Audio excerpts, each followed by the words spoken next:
He was just on the visit, but we talked about he posted the picture earlier and got the whole ruckus going. I mean, we definitely liked that. So visited with the Dolphins and Cowboys earlier in the offseason. I had no clue about that because he wasn't really tied to the Steelers. So how would we really know that information or really care about it? So some people, my point in bringing that up is some people are concerned with him visiting them, but then him not getting signed. Like, is there something going on with his injury still that we don't know? Did he pass the physical? So there's that. But what do you think? I wouldn't mind it. I mean, good, talented. I'm with it. Yeah. As long, for me, it's just the health element. As long as he can stay healthy. I know what he didn't tear the Achilles this year. Was that? It was. Was that? Yeah, it was early September. So hopefully he should be fine. Right. No, he'll be healthy. I just can't remember if it was this year or if it was the year prior to that. And he just missed all that season. Yeah, doing the recovery and stuff, the rehab. But yeah, that's my biggest thing. If he can stay healthy, I love him as a player. I mean, you think about what he did as a rookie. I mean, he could ball. The biggest thing has been the whole Bob Sanders comparison with him, right? Dominant player, but just can't stay healthy. Continues to get his body broken up and stuff like that. But you imagine him in our secondary, bro? Well, here's my question. Well, here's the thing. So now we would have 3 safeties. Yeah. Yes. There's actually a few questions with this one. All right, let's cook. Let me take me a sip real quick and we'll get this. Because Call Me K brought this up. He said, "How do you think he would fit into our system?" Because I'm seeing some stuff where they're saying, "All right, if we bring Hooker in, this is I think's blasphemous. I don't see this working, but I'd like to hear what you got to say." Okay. Then we'd move Minka down into like slot corner, and we put Hooker back into safety. A lot of Colts fans were saying they used Malik Hooker wrong, doing like a cover 2 thing, where he's more of a pure put him in the free post. safety. Yeah. So there's that, and then it would be Hooker and Edmonds back there. So whenever you're doing sub packages, you move Minka down to the slot. Doesn't make sense to me because wasn't that what they were doing in Miami, and that's why Minka wanted to leave? Correct. Minka was not a fan of playing the slot role. That's the same thing that we did to Sean Davis here, and he was bouncing from the slot corner and then moving back to safety. And obviously we saw that kind of hurt his development going forward. Minka was not trying to do that either. The other one I like, though, is you bring in Malik Hooker. All of a sudden it's Hooker and Fitzpatrick in the safety spots. You bring Edmonds down. That wouldn't be bad. That's more than likely what I would do. I think that either one of those guys, they're tough enough to play in the box if they need to, but I just think when you have 2 dynamic players like that, where you can have Malik in the middle of the field and let Minka be your rover essentially, that's what he was doing last year, and that's where I would highlight to you about Edmonds, and I would say, man, Edmonds has really improved from a coverage standpoint because it's allowing them to put Minka down close to the line of scrimmage and let him just jump routes. And we highlighted the Browns game of this happens when you got Edmonds being able to cover better now. And they did it a lot more, especially in the second half of the season. So you do that same concept, but now instead of Edmonds in the middle of the field, it's Malik Hooker in the middle of the field. A lot better of a coverage guy, right? Way more natural at it. So when you do that on your base downs or whatever, then when you want to go sub ball and now you bringing in Edmonds still plays at a crazy high level. You also could flirt with Edmonds potentially. I don't want to say making your base defense predominantly your sub package, your 4-2 or whatever, but you realistically could think about having Edmonds play in that role in terms of that dime linebacker that we talked about with Morgan Burnett, right? Because he is big enough to do that. He's physical enough to do that.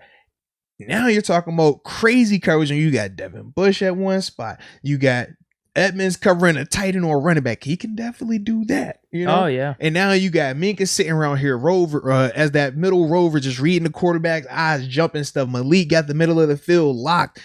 Now, way better situation. Now you're talking about Cam Sutton on the outside the whole time, Joe Hayden on the outside the whole time. And now when you bring in one of these nickels, it's like, all right, if this is the worst situation, we are covered around here. We have everything else taken care of. I like that. Yeah. It sounds good to me. Now, the next question is at what cost? That's the interesting part. Considering the injury, too. And then you're just thinking, like, okay, we already have Marcus Allen. We have Antoine Brooks. Could they maybe just fill the role at what we have them for right now as opposed to Malik Hooker? But this is the thing. I don't want Malik Hooker to fill the role of Marcus Allen because that's playing linebacker, right? We just talked about. Well, then we would just keep Edmonds and Minka back there, and we'd have Marcus Allen. Right. But for me, I just feel like you could upgrade it. I think that's a significant upgrade of Hooker over Brooks and Allen just being on the field. Correct. Yes. Okay. I think that would be an upgrade. At what cost then? I don't think it would be too much. $3 million? I don't see it being more than that, right? First off, the safety market as a whole isn't. It's probably going to be a 1 year deal. Right. It's got to be a 1 year deal. Yeah. And he's coming off of Achilles. Yeah. We ain't got to break the bank when you're coming off of an injury. So, yeah. I think it'll be affordable either way. And this is the thing. If the team really wants to get it done and he really wants to be here, they can make the numbers work. That's the thing. They can definitely make those numbers work. I just think it could be a difference of opinion of how this team views Malik. Do they view him as just depth? Right. Because if they're viewing him as just depth, he might say, well, I don't view myself as just depth. I view myself as a starter. And that could be a difference. The same way we talked about Edmonds being in that role of going down there and playing in the box. They could be saying, well, hey, man, we want to use you like how they were using you in Indianapolis. We want to play you a little bit, cover 2 here, but put you in the box a little bit as well. He might be saying, I don't want to do that. I'm cool on that. We heard Morgan Burnett when he was here, right? That's what he says. I don't want to play down there. I'm good. I'd rather be back in the post somewhere. So that could play into it as well. But for me, I just think that he fits. He makes the defense better if he's here. If he's here and he's healthy, he makes him better. Okay, cool. Now, the other thing I was thinking, does this signing take away from any other potential free agency signings in the future? Whereas, we do this and all of a sudden we're done. Whereas, okay, if we don't do this, maybe we could sign an edge rusher, a cornerback, an offensive tackle down the line. You know what I mean? What's more? We kind of talked about this last podcast. Yeah. What do we find more valuable? Because safety, we do need depth, and probably that third guy, whether it's slot corner, or just that sub package ball. Yeah, we do kind of need that. They don't even have because safety depth right now. Miles Killebrew is listed as a linebacker. I'm trying to think, man. So you have Trey Norwood. Obviously, they might play him back there, but he's not a full-time safety. Brooks. I guess that's it. Yeah. Who? I might be forgetting someone. No, because with Marcus Allen converting. Right, because Marcus is a linebacker now. Miles Killebrew is a linebacker. That's what they have him listed on the depth chart. Yeah. I think that's it. Jeez, that is crazy.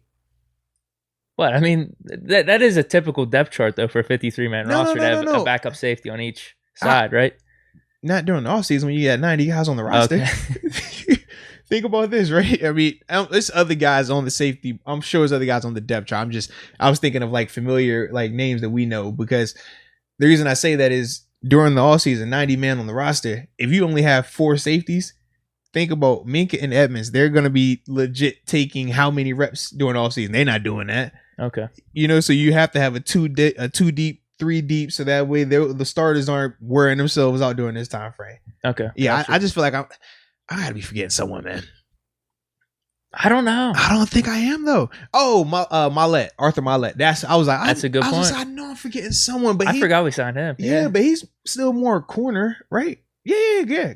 He's listed safety, but you said after watching his tape, you thought he was more slot corner. Yeah, I thought he was that. So, but hey, versatility, it can't hurt. No, I forgot we signed him. I totally forgot as well, man. Yeah, I just saw it in the chat. Shout out to Douglas for that. Yeah, Douglas was like, Marlon. I was like, yeah, that's the name. Yep. Because I was like, that's my heart attack, Arthur. Yeah. Yep. That was him. So that makes you think probably the price would go down even more for us, just because I don't think it's as much of a need as we were thinking before we were going through the depth chart and stuff. We brought in Milet too, with Trey Norwood, Brooks. Yeah, because I like Trey. I feel like Trey brings versatility. But you think Hooker would be better? He'd be an upgrade over all of them. Yeah, because Malik Hooker is a bona fide safety, a bona fide first-round talent, good player. He's proven. That's how I feel about proven commodities like that. It's not the guesswork. It's not the I'm hoping, I'm wishing that this can happen. No, I've already seen this happen. I've witnessed it with my own eyes, and his peers and fans thought the same. So that's why he received the Pro Bowl that he received. So for me, I'm like, yeah, I like him. He's an upgrade. Yeah, I'd be a fan of it for sure. You know how I am. Just any big name that's out there, let's just sign them. Listen, in the words of your boy Chase Claypool, you can never have enough superstars. All right, can never have enough.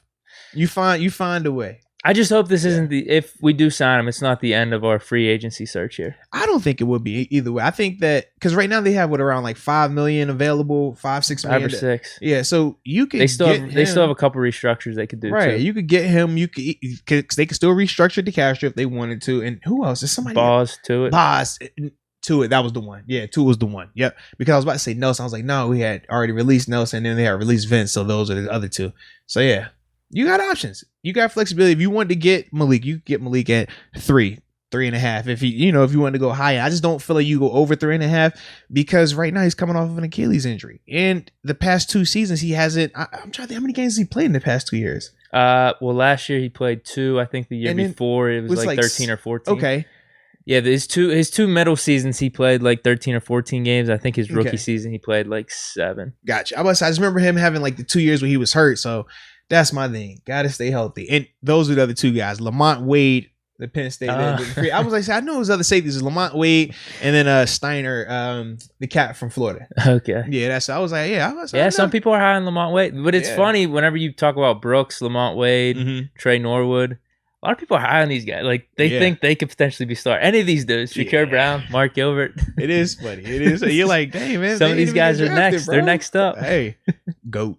And how y'all say it? And then Call Me K. Shout out to Call Me K. He says, PFF disliked the podcast. Hit that like button. It's funny. See, I can't even see when I'm getting disliked over here. But yeah, and I do like when they call out the people that dislike us. He's like, it's always one. Always one. But Bengals fan. As long as they're tuning in, right? When I sit up, it means it's important. It means I'm trying to show off, how I'm groomed. How smooth I'm looking right now. I want to show off how I manscape because Manscaped, they're our good friends of the show. This episode, in fact, is brought to you by our friends over at Manscaped, the leaders in below the waist grooming.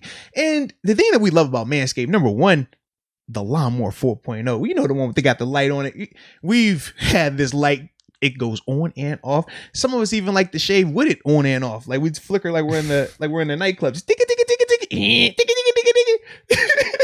Yeah, like it's a rave or something. Yeah, man. It just it heightens the experience. All right, but always safety first. But we just wanted to shout them out, and it wouldn't be a shout out if we didn't have a promo code. So, ladies and gentlemen, if you use the promo code MOATS, you'll receive up to 20% off along with free shipping. Who doesn't love 20% off? I don't know. I mean, we're always looking for 20% off. And that's what I do whenever I walk into stores. I just say, hey, can I get 20% off? Seriously, like if I'm going, so I'm just going to Google like who has a coupon, 20% off on something.